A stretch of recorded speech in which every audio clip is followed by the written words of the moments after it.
It's prompt number 15 of Dephemerember. Today it is metal and photo. Hello and welcome to the treasured page. I'm Melanie and this is our quiet crafting space. So the prompt today, metal and a photograph, and where to put it, who knows, who knows. In fact, let's take the journal out of it for the moment and focus on the prompt.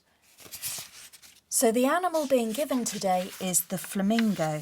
I've had a look at this picture and I'm trying to decide where it's from to see how it might fit in with my story from Marianne North's world travel. I think I've concluded that this might be an American flamingo, but it could also be an African flamingo.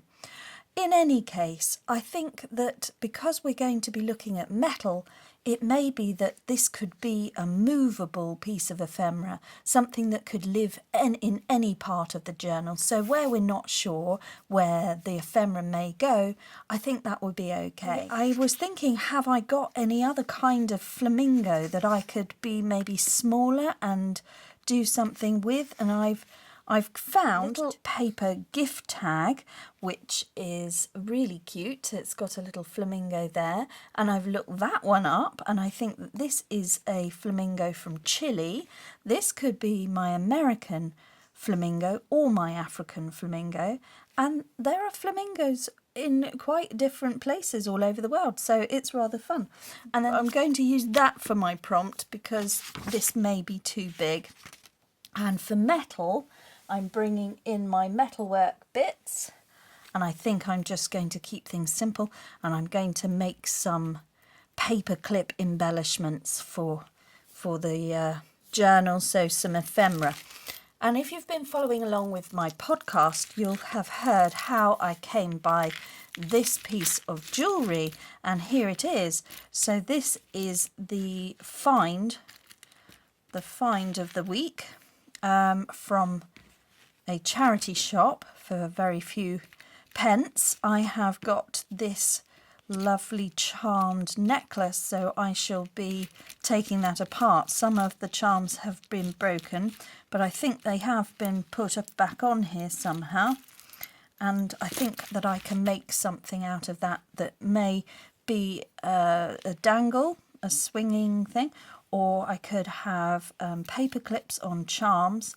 But yeah, I thought that would be good, and perhaps to bring in the flamingo as well to be part of it would be quite fun. And we're just going to be pulling apart jewellery today. How fun, repurposing jewellery. So I think that we all have necklaces and bracelets and things that we no longer wear, things that perhaps were for special occasion or costume jewellery. So this one here, it's lost its little charm off the end there. I've been having a fight with the tonering, the ink cartridge in my printer, so I've got covered in ink because I was trying to print out some photos. So the reason I've got ink all over me is because I've been printing out images of Marianne North. I've done that on copy paper, and there she is looking all dressed up and beautiful. And this one has curled up because it's on tracing paper, and there was so much black toner that went on this. The ink got all over me, but it's dried now, so that's okay. So we may need to stick that down a bit better if I decide to go with that one. This was from Ceylon, where she went and she painted and she stayed with her host and guest as a guest. And Ceylon is, of course, Sri Lanka now. And then it's just a simple question of getting stuck into this project and just seeing how I would tackle this. But the first thing really to do is just to take it apart, is just unhook everything, and then we can deconstruct it. So straight away there's an interesting length with the original lobster claw clasp there, so that's already one possible. We can do the same here, and There we've got another one for another time. So there's two. And I love this. This is sort of reminds me of a Chinese chinoiserie style bead with the enamelling. So I think that's lovely. And she does go to Singapore in China. So this is great because there's some Chinese elements coming here with the coin, the lucky coin. So I think that that's good. So I want to have elements that come in and look like they're from her life and her travels. There's another black bead there, which is beautiful. And then we've got some more plastic beads, but I quite like that. And Sri Lanka and Ceylon. I think, do the diamonds come from blue diamonds from Sri Lanka? Oh, I need to look that up. Not blue diamonds, it's sapphires. So sapphires from Sri Lanka, from Ceylon. So I think that that could be my Ceylon sapphire. And then that's that's Singapore. And we've got pennies here from Britain, but really they're modern. They've got the Queen on them, so I'm not. That we've got a rose. So just, I don't know. This just feels like it's very fitting. So I'm going to be taking those charms, and this is going to be part of the Marianne North journal now. Bring the whole lot up. We can have a little look at sort of some of it. White rose and puffed up hearts with blue in them, like a blue inlay. Those two are plastic but look like a semi-precious stone. There's some enamel here and all the brass, and there's a little coin here which I'm not sure where that's from. It looks like it could be Greek or Roman. Little crystal bits and green, and all just fits in nicely with the colour tone of the journal. So I'm really pleased with that. I'm going to now work on that. Right, so I have found some embossing glaze in a colour called Kitsch Flamingo, which is completely perfect, so we're going to use that. And I've got the embossing dabber from Distress range as well, so both are Distress range from Tim Holtz. I'm going to see if I can get any of the product to go on here, which would be brilliant if that worked nicely. What I could do is just dip him in the pot, and then that will be better than trying to shake everything off. Oh, that's perfect. It seems to be covered. So that's quite good when you've got smaller elements to just dip them in the pot. And now I'm just going to use the heat gun, and spare your ears. We'll just come back after this. This is the first coat, so I'm expecting to do a second coat, but the top coat I may do a different colour. I may do that in an antique linen just to give the aged effect, because we're going with a different, so we're going with a Victorian era and not anything modern. If you would like to follow along with all the stories of Marianne North, you can find all my videos here in the playlist for Dephemerember 2022 here on YouTube. And in my last video, we saw Marianne over in Brazil enjoying herself. She stayed there for 8 months painting and really thoroughly immersing herself in the culture. And then she heads back to England, and we are in 1874 in December, where she is having a lovely Christmas with her family, but she is experiencing the cold and she feels that she needs to go to a warmer climate in the winter. And that's what she does. She, after learning how to etch on copper, she becomes bored, and what she wants to do is go off to the Canary Islands. So on the 1st of January in 1875, Marianne sets off with her friend Mary Ewart. They set off for Tenerife and the sun and the warmth.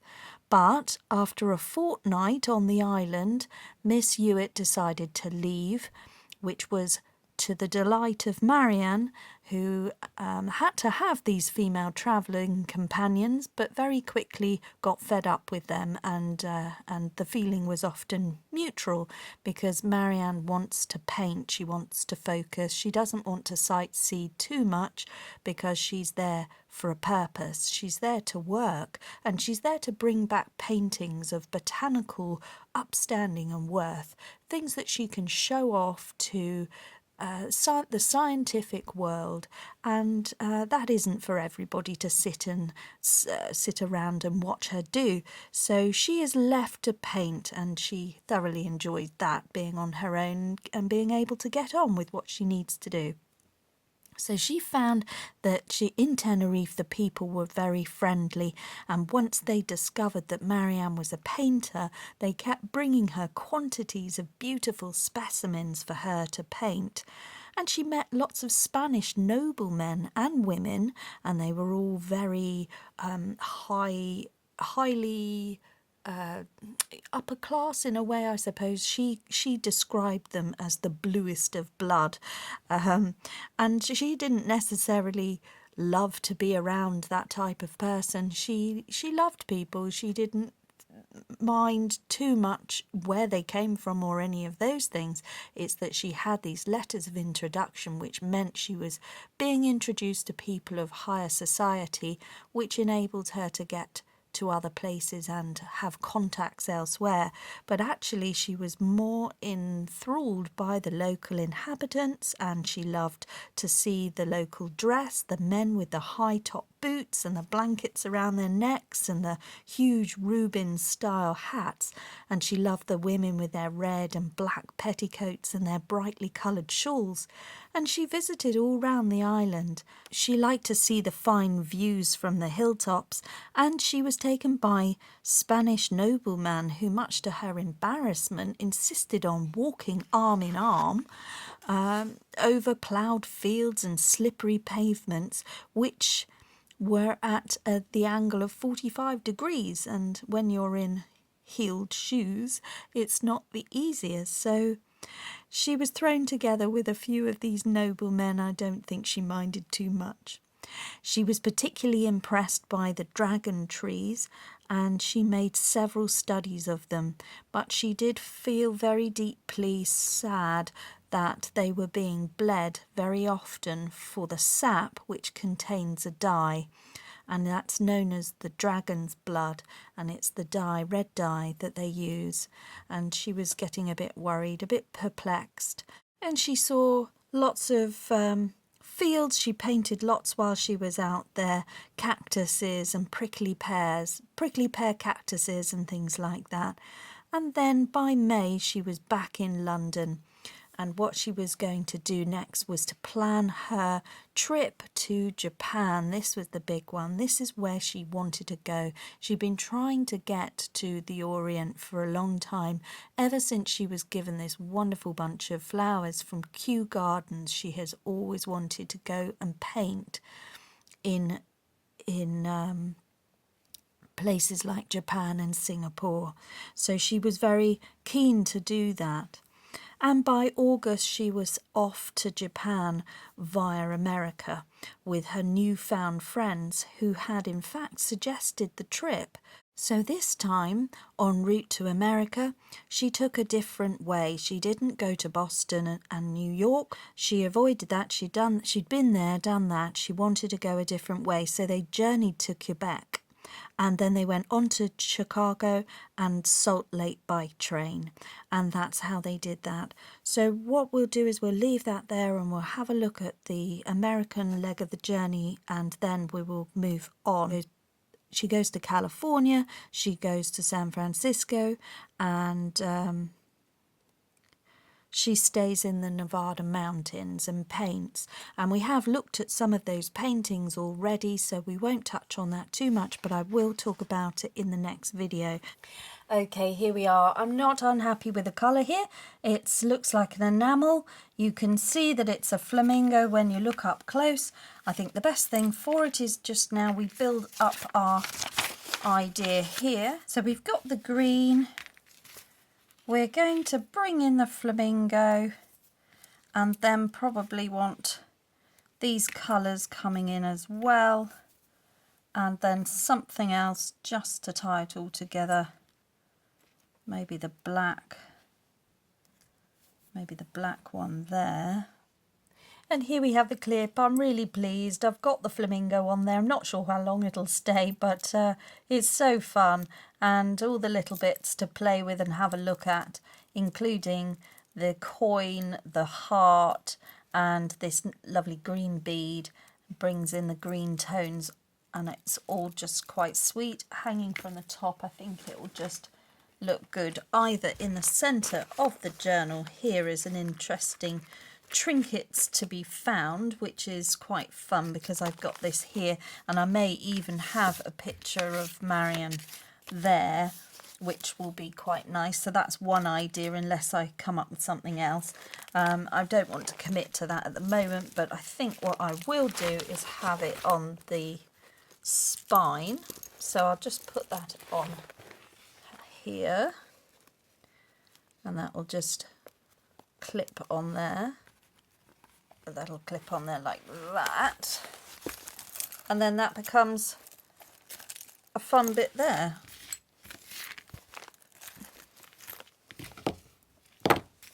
And then I'll just show you quickly how to put together a paper clip idea. Okay, so I just want to show you how to assemble a paper clip charm, which is very straightforward. So you just thread your bead on. Thread your bead or your charm on right the way round to the bottom, so the double loop is at the top, and then you take your pliers, then you take your dolphin nose pliers, go right down to the end, and you curl that up on itself. You curl it round, that stops anything slipping off, and then you can just make sure that that is flush and flat, and then we do the same for the inside one, and you curl round the same again in the same direction, and then you end up with a nice little charm like that, which will go into the journal. So we just make a few more of those, and then we can attach our photographs. Okay, so I think this answers the brief. We've got metal, we've got photographs, and we have our flamingo. I'm going to say that that can live there, that's lovely, and then we'll just put our photographs in the journal, perhaps with some of these paper clips, and then we can have a look where we would like to have them. So perhaps on the front cover we could have some of these. And this is just a general idea here of what ideas I might like to bring into the journal later on, and having these giant paper clips is just really fun. So here we have the Royal Kew Botanic Gardens postcard collection of Marianne North's artwork, and there are 100 in a box set that you can buy. I've left the link below. These are of the Tenerife part of her journey. This is one from Tenerife, and that could come and live here.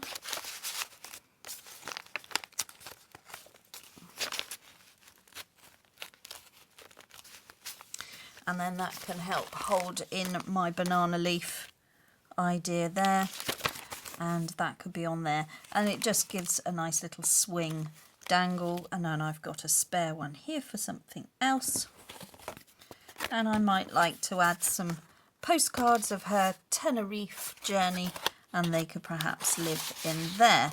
Everything's all to be changed and moved around. Nothing is set in stone, but these are quite fun.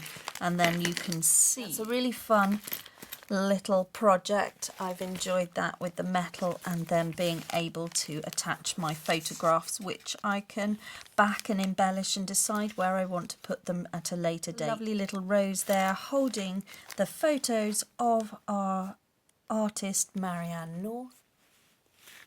And here we can see all the charms as we look at the side of the journal.